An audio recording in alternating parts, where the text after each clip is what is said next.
Em 1970, nascia um clube que, décadas depois, se tornaria um dos gigantes do futebol mundial, o Paris Saint-Germain. A capital francesa, até então, não contava com um grande representante no cenário nacional. Foi nesse contexto que surgiu a ideia de criar um clube forte, com sede em Paris, capaz de unir tradição e ambição. A iniciativa foi liderada por empresários entusiastas do futebol, com apoio da Federação Francesa.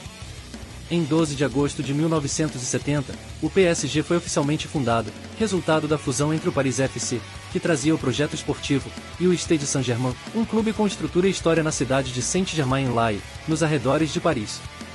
Logo em seu primeiro ano, o Paris Saint-Germain começou a disputar a segunda divisão do campeonato francês. E, surpreendentemente, a equipe teve um desempenho excelente, conquistando o acesso à elite do futebol nacional já na temporada de estreia. O uniforme original? Camisa vermelha com calções brancos, bem diferente do azul predominante que viria depois. O estádio? Parc des Princes ainda não era a casa oficial, mas o sonho de jogar lá já existia. Mal sabiam os torcedores que aquele jovem clube se tornaria, um dia, o lar de grandes estrelas e conquistas internacionais. Tudo começou ali, em 1970. Com uma fusão, uma visão, e muita paixão pelo futebol. Depois de um ano promissor em 1970, o Paris Saint-Germain entrou em 1971 cheio de esperança. O clube recém-fundado havia conquistado o acesso à primeira divisão logo em sua primeira temporada, um feito notável para um time tão jovem. Mas nem tudo seriam flores naquele ano. Apesar do sucesso esportivo, o PSG enfrentava um desafio institucional, na pressão da Prefeitura de Paris para desvincular o nome da cidade de qualquer clube que não estivesse, de fato, jogando na capital. A fusão com o Stade Saint-Germain ainda causava desconforto entre os dirigentes parisienses. Essa tensão culminou em uma grande ruptura, e em 1971, o PSG foi forçado a se separar do Paris FC. O clube original se dividiu em dois, o Paris FC permaneceu na primeira divisão com apoio político, enquanto o PSG foi rebaixado administrativamente para a terceira divisão, perdendo seu status profissional.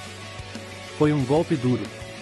O jovem Paris Saint-Germain, agora com sede em Saint-Germain-en-Laye e afastado da elite do futebol francês, teve que recomeçar praticamente do zero.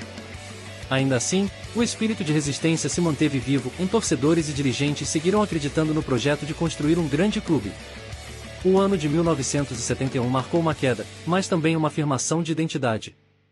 O PSG começava a escrever sua história, mesmo nas adversidades. Em 1972, o Paris Saint-Germain seguia longe dos holofotes da primeira divisão, mas não do sonho de voltar ao topo. Após a cisão com o Paris FC em 1971, o PSG recomeçou na terceira divisão francesa, como um clube essencialmente amador, com poucos recursos, mas muita determinação. Era um período de reconstrução. O clube jogava no modesto estádio Georges Lefebvre, em Saint-Germain-en-Laye, e contava com um elenco jovem, formado por jogadores locais e apaixonados pela camisa. Sob o comando do técnico Pierre Philippon, o PSG buscava se reorganizar dentro e fora de campo. E os resultados começaram a aparecer. O time teve uma temporada sólida, ficando entre os melhores de sua divisão. A ambição de retornar ao futebol profissional crescia a cada rodada. Enquanto isso, os bastidores se movimentavam. Dirigentes trabalhavam discretamente para fortalecer a estrutura administrativa, conquistar apoio local e, principalmente, garantir as condições para subir de divisão. O ano de 1972 não trouxe títulos ou promoções, mas trouxe algo fundamental em resiliência. Foi mais um passo silencioso, mas firme, rumo à grandeza. O Paris Saint-Germain estava reaprendendo a ser forte, com humildade, com trabalho e com fé no futuro. O ano de 1973 marcou um novo capítulo na reconstrução do Paris Saint-Germain. Depois de 2 anos afastado do futebol profissional, o PSG entrava em campo na segunda divisão francesa. O acesso havia sido conquistado de forma brilhante na temporada anterior, e agora, o clube começava a dar sinais claros de que voltaria a incomodar os grandes. Com um elenco reforçado e cada vez mais organizado, o PSG era comandado novamente por Robert Vicotte, que assumiu o desafio de liderar o time em um campeonato mais competitivo. A diretoria apostava em jovens talentos e em um estilo de jogo sólido, coletivo e eficiente. Mas 1973 também foi um ano simbólico fora das 4 linhas. A torcida começava a crescer. Mesmo sem títulos, o carisma do clube e a ideia de representar Paris, mesmo jogando em Saint-Germain-en-Laye, atraíam cada vez mais simpatizantes. O PSG ainda não tinha grandes estrelas, nem grandes investimentos. mas já carregava um diferencial, a identidade de um clube que havia renascido das dificuldades. O sonho de voltar à elite estava mais vivo do que nunca. Em 1973, o Paris Saint-Germain se firmava como um clube em ascensão, com os olhos no futuro e os pés bem fincados no chão. O ano de 1974 foi um divisor de águas na história do Paris Saint-Germain. Depois de anos de recomeço, dificuldades e crescimento silencioso, finalmente chegou a hora da virada. O PSG disputava a segunda divisão francesa com uma missão clara em subir para a elite. A temporada foi intensa, e o time, determinado. Liderado pelo técnico Robert Vicotte, o clube montou um grupo competitivo, focado no acesso. E a campanha foi histórica.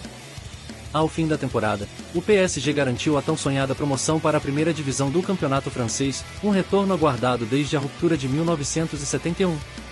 Mas, agora, era diferente, o clube subia por mérito próprio, com sua identidade fortalecida e com o apoio crescente da torcida. Mas 1974 trouxe algo ainda maior. Foi nesse ano que o Paris Saint-Germain, enfim, passou a mandar seus jogos no Parc des Princes, o lendário estádio da capital francesa.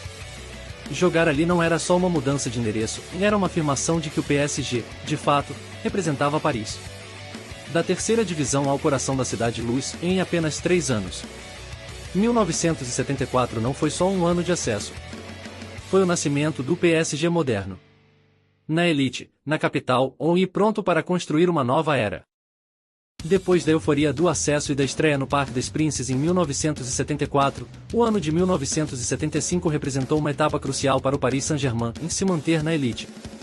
A temporada era de adaptação. O PSG enfrentava adversários mais experientes, estádios lotados e a pressão de mostrar que não havia subido por acaso.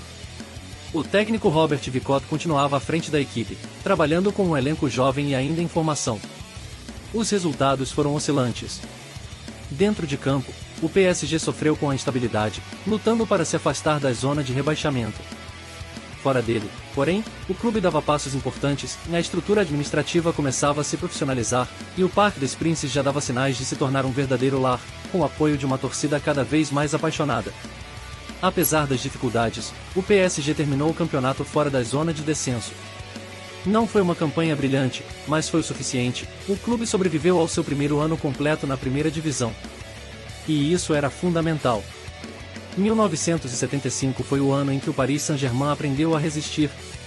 Sem grandes estrelas, sem grandes feitos, mas com coragem e identidade. Era o início da consolidação. O PSG não era mais um visitante. Agora, era parte da elite, e não pretendia sair de lá. O ano de 1976 foi mais um passo importante na jornada de afirmação do Paris Saint-Germain na elite do futebol francês. Depois de sobreviver ao primeiro grande teste em 1975, o clube entrava em sua segunda temporada consecutiva na primeira divisão com o objetivo de se estabilizar e, aos poucos, começar a sonhar mais alto. Mas a realidade ainda era de construção. Dentro de campo, os resultados seguiam irregulares.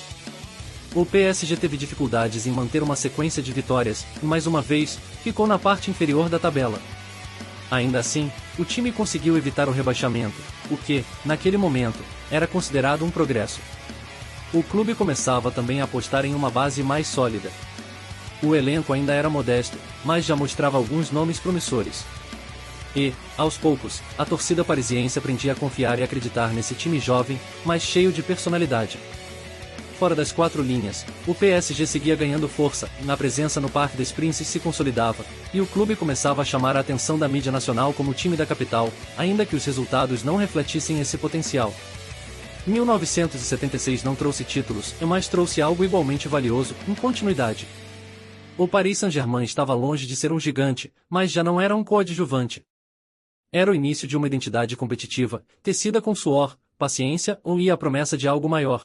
1977 foi um ano de mudanças importantes para o Paris Saint-Germain. Após 2 temporadas difíceis na primeira divisão, o clube sabia que precisava mais do que apenas sobreviver, era hora de evoluir. E foi exatamente isso que começou a acontecer. Naquele ano, o PSG fez movimentos estratégicos nos bastidores. A diretoria passou por reformulações e buscou dar um passo à frente na profissionalização da gestão.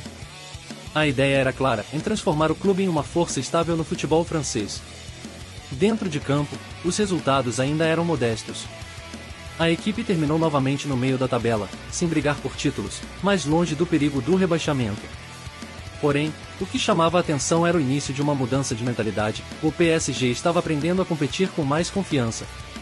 Foi também em 1977 que começaram as conversas para reforçar o clube com jogadores de maior visibilidade, os primeiros indícios de que o PSG queria, sim, se tornar um gigante.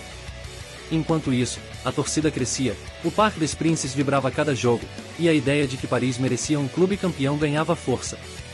1977 foi o ano em que o PSG deixou de ser apenas um sobrevivente. Começava, ali, a construção de uma equipe mais ambiciosa, mais estruturada, e cada vez mais identificada com a cidade. 1978 foi um ano de consistência silenciosa para o Paris Saint-Germain. Ainda sem grandes títulos, sem grandes craques, mas com uma certeza, o clube estava amadurecendo. Pela quarta temporada consecutiva na primeira divisão, o PSG mostrava que havia deixado para trás o risco constante de queda. A equipe mantinha um desempenho estável, lutando jogo a jogo para construir uma reputação sólida no cenário nacional. Na beira do campo, o técnico Jean-Michel Larquet, ex-jogador lendário do Saint-Étienne, assumia a função de treinador-jogador. Foi uma aposta ousada da diretoria em um nome respeitado, com mentalidade vencedora, que poderia ajudar a elevar o padrão dentro e fora de campo. O desempenho esportivo não foi espetacular, mas o time terminou o campeonato longe da zona de perigo, mais uma vez mostrando evolução. Fora de campo, o clube seguia crescendo em estrutura e visibilidade. O Parc des Princes já pulsava com a voz de uma torcida fiel, que começava a ver no PSG algo maior do que apenas um projeto novo, uma verdadeira identidade parisiense. E mesmo sem estrelas internacionais, o clube começava a atrair olhares.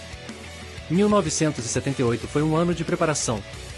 Um ciclo de paciência e trabalho, onde a base de um futuro ambicioso continuava a ser construída, tijolo por tijolo, jogo por jogo. O gigante ainda não tinha despertado, mas já estava abrindo os olhos.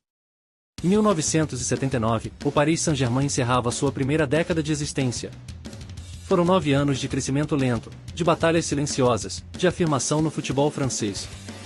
Naquela temporada, o PSG entrou em campo com o objetivo claro de fazer mais do que apenas se manter. O elenco ainda não era estrelado, mas já começava a ganhar consistência. O técnico Jean-Michel Larquet, em seu segundo ano no comando, buscava implantar uma mentalidade mais ofensiva e um jogo mais ambicioso. Ainda assim, os resultados seguiam medianos. O clube terminou o campeonato no meio da tabela, sem ameaçar os líderes, mas também sem correr riscos reais de rebaixamento.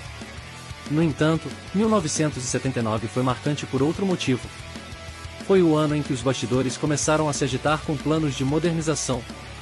Havia um sentimento nos corredores do Parc des Princes de que o PSG estava pronto para virar a página. A base já estava sólida. A torcida era fiel. A marca Paris Saint-Germain já começava a ressoar além da capital. O clube precisava de algo mais, em reforços, ambição e um novo capítulo. Encerrava-se, assim, a década da fundação. Um período de lutas e sobrevivência. De aprender a ser grande, o antes de realmente ser. 1979 foi o fim de um começo. A década de 1980 traria, enfim, os primeiros grandes sonhos e os primeiros grandes feitos.